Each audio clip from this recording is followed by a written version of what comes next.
காலை வேளையிலே தேவன நாமத்திலே வாழ்த்துகிறேன். அனைவருக்கும் இனிய காலை வணக்கங்களே ஆண்டவராகிய இயேசு நாமத்திலே தெரிவித்துக் கொள்கிறேன். ஹல்லேலூயா. நம் தேவன் நமக்காகவே இந்த உலகத்திலே வந்தார். நமக்காகவே இந்த உலகத்திலே பிதாவாலே அனுப்பப்பட்ட ஏன் அவரை விசுவாசிக்கிற நாம் ஒருபோதும் வெட்கப்படாமல் நித்திய ஜீவனை அடையும்படி இவ்வளவாய் அவரை தந்தரலே இந்த உலகத்திலே அன்பு கூர்ந்தார் என்று வேதம் நமக்கு சொல்லுகிறது இல்லையா? அப்படிப்பட்ட தேவன் தான் அந்த உலகத்தில் இருக்கும் பொழுது பாருங்க, அநேக அற்புதங்களை அடையாளங்களை செய்கிறாரு. குறிப்பாக யோவான் 9ஆம் அதிகாரத்தில் ஒரு பிறவி குருடனுக்கு பார்வை கொடுக்கிறாரு. அந்த இடத்துல பாருங்க அவர் என்ன பண்றாரு அப்படின்னு போட்டிருக்கு. யோவான் 9ல் பார்த்தீங்கன்னா ஃபர்ஸ்ட்ல இருந்து பாருங்க. அப்புறம் புகையில் பிறவி குருடனாய் ஒரு மனுஷனை கண்டார். அவருடைய சீஷர்கள் அவரை நோக்கி, ரபி, இவன் குருடனாய் பிறந்தது யார் செய்த பாவம்? இவன் செய்த பாவமா பெற்றோர்கள் செய்த பாவமானு கேட்குறாங்க. இயேசு பிரதித்திரமாக, இவன் செய்த பாவம் இல்லை, பெற்றோர்கள் செய்த பாவம் இல்லை, அதனுடைய கிரியைகள் இவனது வெளிப்படும்படி இப்படி பிறந்தான். பாருங்க எவ்வளோ பாசிட்டிவாக பதில் சொல்றாருன்னு. பகற்காலம் மட்டும் நான் என்னை அனுப்பினுடைய கிரியை செய்ய வேண்டும், ஒருவனும் கிரியை செய்யக்கூடாத ராக்காலம் வருகிறேன்னு சொல்லிட்டு, நான் உலகத்தில் ஒளியா இருக்கிறேன்னு சொல்லிட்டு இவைகளை சொல்லி அவர் தரையிலே துப்பி உமிழ்நீரினால் சேருண்டாக்கி அந்த சேற்றை குருடனுடைய கண்களில் மேல் பூசி, நீ போய் சிலோவாம் குளத்திலே கழுவு என்றார். சிலோவாம் என்பதற்கு அனுப்பப்பட்டவன் என்று அர்த்தம். அப்படி அவன் போய் கழுவி பார்வையடைந்தனாய் திரும்ப வந்தான். ஹல்லேலூயா. இங்க நம்ம ஒரு நிமிஷத்துல இதெல்லாம் அப்படி படிச்சிடுறோம். அந்த இடத்துல மிகப்பெரிய ஒரு விசுவாசத்தை நம்ம பார்க்கிறோம். எல்லாத்துக்கும் மேல இந்த சிலோவாம் அப்படிங்கிறதுக்கு எங்கே போட்டிருக்காங்க, அனுப்பப்பட்டவன் என்று அர்த்தம் என்று சொல்லி இங்கே போட்டிருக்காங்க பாருங்க. ஹீப்ரூ வேர்டில் பார்த்தீங்கன்னா to be sent, to be commissioned அப்படின்னு சொல்லி அர்த்தமா. இங்கே தேவன் பாருங்க அவனை அனுப்புறாரு. அங்கே போய் நான் சொன்ன மாதிரி நீ போய் கழுவு, உனக்கு பார்வை கிடைக்கும். பாருங்க அந்த இடத்துல அவர் அந்த சேற்றை குலைத்து அவனுக்கு ஏன் பூசணும் அப்படிங்கிறத ஆவியானவர் பாருங்க எனக்கு அழகாக வெளிப்படுத்துறாரு. எப்படி வெளிப்படுத்துறாரு அப்படின்னா, அந்த பிறவி குருடனாக இருக்கிறவங்களுக்கு அந்த கண் இருக்கிற இடத்துல நரம்புகள் இருக்காது. அந்த இடத்துல ஒரு பேசிக்காக ஒரு ஐ இருக்கிறதுக்கான எந்த விதமான அடையாளம் இல்லாமல் ஒரு சிலருக்குலாம் இருக்கும். ஃபேஸு வித்தியாசமாக இருக்கும். அந்த இடத்துல பிளாங்காக கூட சில நேரங்கள் இருக்கும். அப்படிப்பட்ட இடத்துல பாருங்க நம்ம சிருஷ்டிகர்த்தா நம்ம உலகத்தை நம்மை பாருங்க, குறிப்பாக மனிதர்களை நம்ம என்ன பண்ணுறாரு, மண்ணை எடுத்து நம்மை அப்படியே செய்து அதுக்கடுத்த ஜீவ சுவாசத்தை ஊதுறா, நம்ம ஜீவாத்துவமானோம்.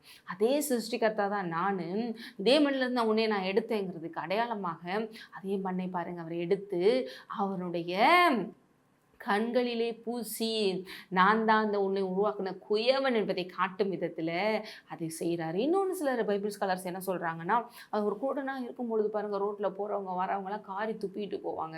அதனால் அவனுக்கு மற்ற விஷயங்கள் பார்க்குறானோ பார்க்க முடியாது. ஆனால் இந்த கேட்க விஷயங்கள் அவனுக்கு நல்லா இருக்கும். அந்த கேட்கும் பொழுது அதிகமாக அந்த மாதிரி துப்பிட்டு போகிறது, அவனை அசிங்கப்படுத்திட்டு போகிறது, இந்த மாதிரி விஷயங்கள் தான் நடந்திருக்கும். அதே எச்சியை அவனுக்கு அற்புதத்தை கொண்டு வரைக்கும் மாற்றினார். எதை உங்கள் வாழ்க்கையில் அதிகமாக நீங்கள் இதனால அவமானப்படுறேன்னு நினைக்கிறனோ அந்த விஷயத்திலே உங்களை அதிகமாக ஆசீர்வதிக்கிற தேவன் நம் தேவன்கிறதை மறந்துடக்கூடாது. ஆனால் இந்த குருடனுக்கு ஒரு மிகப்பெரிய ஒரு விசுவாசம் தேவன் மேலே. அவர் சொன்னபடியே கண் திறக்கப்படுறதுக்கு என்ன பண்ணுறான், சிலோவாம் குளத்தில் போய் கழுவப்படுறான். அதுக்கு ஒரு முக்கியமான விஷயம் இந்த இடத்துல நடந்திருக்கு பாருங்க. அப்போ கண்ணில் பூசிட்டாரு. பூசி அங்கே போய் கழுவுனா தான் உங்களுக்கு பார்வை அடையும்னு சொல்லிட்டாரு. அப்போ கண்ணில் பூசினதோட பார்வை அடைகிறதுக்கு முன்னாலேயே இயேசு எனக்கு சொல்லிட்டாருன்னு சொல்லி அந்த கண்ணை கொண்டே தடவி தடவி தடவி மற்றவங்கள்ட்ட கேட்டு ஹெல்ப் கேட்டு அந்த சிலோவாம் குளத்தில் போய் என்ன பண்ணணும், அவன் போய் முங்கி கழுவணும். அப்போ அது எவ்வளோ பெரிய விசுவாசம் பாருங்கள். நான் போனால் கழுவுனா கிடச்சிருமா இல்லையா, நானே இப்படி இருக்கேன் இப்போயே அவரால் சோம் கொடுக்க முடியாதா இப்படின்னு சொல்லி எந்த விதத்திலும் மறுதளிக்கலை. தேவனுக்கு வாழ்க்கை கீழ்ப்படியாமல் போல அப்படியே அவர் என்ன சொல்றாரோ அதை செய்கிறான். இது யூதர்கள் பாருங்க இந்த குளத்துல பாருங்க தங்களை சுத்திகரித்து கொண்டு தான் தேவாலயத்துக்குள்ள போவாங்க. அதுக்காக தான் அந்த குளம் வைக்கப்பட்டிருக்குன்றாங்க. அப்போ அப்படியே எந்த விதத்தில் சந்தேகப்படாம தேவன் சொன்னது அப்படியே கீழ்ப்படுகிறான். அந்த சூழ்நிலையில என்னை எப்படியாவது அவங்க கூட்டிட்டு போய் நான் கழுவுறதுக்கு உதவி செய்யணும், 4 பேர்கிட்ட கெஞ்சி கெதறியாவது கேட்டு போய் கழுவிறான். தேவனோட வார்த்தை கீழ்ப்படிஞ்சதுனால அந்த இடத்துல அவனுக்கு அற்புதம் உண்டாகிறது. கண் அப்படியே பார்வை உண்டாகிறது. எல்லா இடங்களையும் பார்த்து இவன் அவனான்னு சொல்லி ஆச்சரியப்படுறாங்க. அதுக்கடுத்து எல்லா இடங்களிலும் இந்த பயங்கரமா பரவ ஆரம்பிக்குது. தேவன் மகிமைப்படுறாரு. இந்த பிறவி குருடனுடைய லாஸ்ட்ல அந்த கதையினுடைய இதை பார்த்தீங்கன்னா, இயேசுவை ஆண்டவர் ரட்சகராகவும் ஏற்றுக்கொள்ளும் வண்ணம் அவன் அவ்வளோ வைராகியமானவனாக இருந்து நன்றி உள்ளவனாக இருந்து தேவன் தன்னை வெளிப்படுத்தும்படி செய்கிறான். ஆகவே இன்று கேட்குற நம்ம ஒவ்வொருவருக்கும் தேவன் இதன் மூலம் வெளிப்படுத்துவது என்றன்னா, அவரால் செய்யக்கூடாத காரியம் ஒன்றுமே இல்லை.